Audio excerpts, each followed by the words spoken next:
When we perform static seismic analysis using IS 1893 code, we need to provide few inputs under seismic definition, and based on that, program computes the base shear and distribute that force along the height.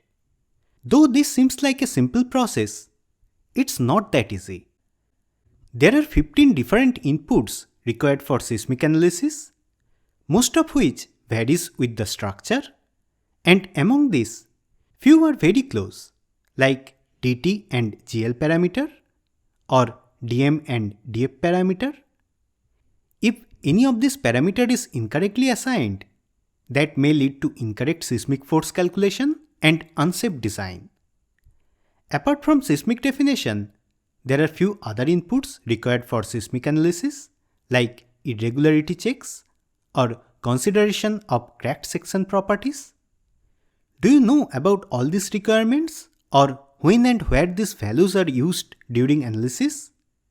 Hi, I am Surajit Ghosh, and in this series, I will discuss about static seismic analysis using IS 1893 code, how to provide correct inputs for computation of seismic base shear depending on the structure type and other external condition, theoretical background of each input by correlating it to relevant codal provision, and other requirements for seismic analysis.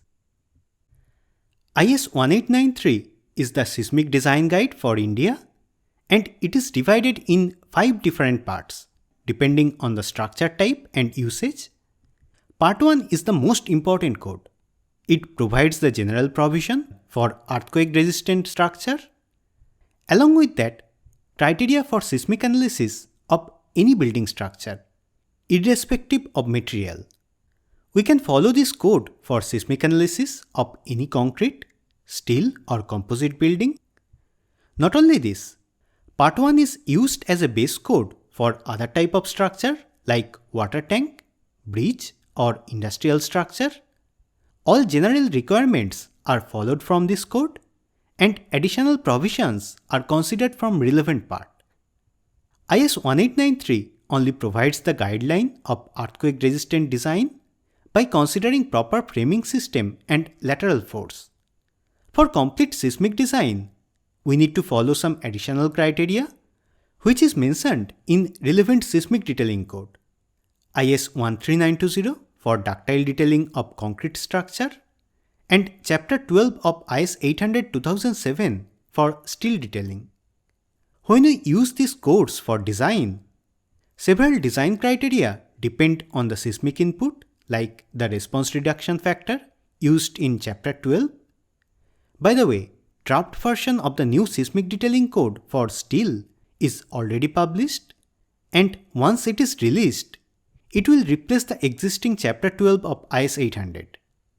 This new code is very detailed, and it covers all seismic detailing provisions for member and connection design with proper clarification. Anyway, it's a different topic. Under clause 7.7.1 and 6.4.3 of IS 1893-2016, criteria to select between equivalent static method and dynamic analysis is mentioned. If the height of structure is less than 15 meter, located in seismic zone 2, with approximate natural period less than 0.4, static seismic analysis is sufficient, but this does not mean for any large structure or structure which is in high seismic prone area, equivalent static analysis is not required. It plays a very important role for any structure where dynamic analysis is mandatory.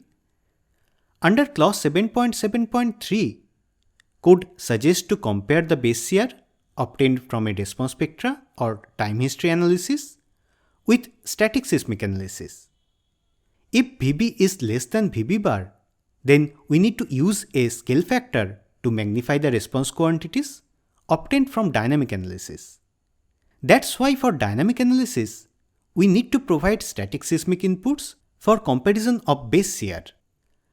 I think it is clear now why static seismic inputs are so important and how these inputs are used not only for static analysis but also for dynamic analysis and seismic detailing.